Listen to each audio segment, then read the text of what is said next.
Είμαστε 2 λεπτά από το κέντρο της Πάτρας, σε μία από τις παραλίες της.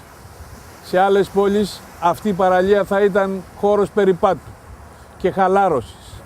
Εδώ είναι σκουπιδότοπος. Αυτός ο χώρος δεν ανήκει στο Δήμο, ανήκει όμως στο δημόσιο.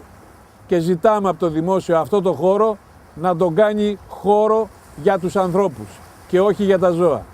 Οι πατρινοί το απαιτούν. Εμείς θα το προσπαθήσουμε. Υπάρχει ένα ερώτημα που πλανάται σε όλους τους πατρινούς. Γιατί όλα αυτά τα χρόνια το παραθαλάσσιο μέτωπο από τον Κόκκινο Μήλο μέχρι την Πλάζ είναι σε αυτή την κατάσταση? Γιατί δεν έχει κανένας δήμαρχος φροντίσει γι' αυτό το θαλάσσιο μέτωπο? Απάντηση. Οι δήμαρχοι σκεφτόντουσαν μέχρι εκεί που έβλεπαν, περπατούσαν μέχρι εκεί που έβλεπαν και άρα δεν πήγαιναν πουθενά. Δεν είχαν όραμα. Εμείς έχουμε όραμα, έχουμε στόχο, τον σχεδιάζουμε και τον υλοποιούμε. Αυτή είναι η υπόσχεση, δεν είναι προεκλογική, είναι υπόσχεση ψυχής.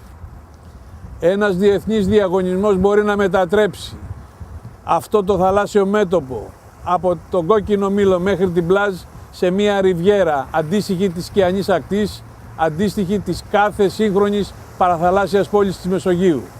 Σε αυτό το χώρο, μαζί με τον χώρο περιπάτου χαλάρωσης, μπορεί να γίνει και ένας ποδηλατόδρομος.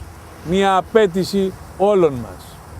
Ο διεθνής διαγωνισμός που προτείνουμε απαιτεί πολιτική βούληση, την οποία θα προσπαθήσουμε όλοι ως Πάτρα να επιβάλλουμε. Μέσα από αυτόν τον διαγωνισμό θα προκύψουν 5.000 θέσεις εργασίας. 5.000 άνθρωποι θα βρουν δουλειά και η Πάτρα θα ξαναβρει το χαμόγελό της. Το υποσχόμαστε.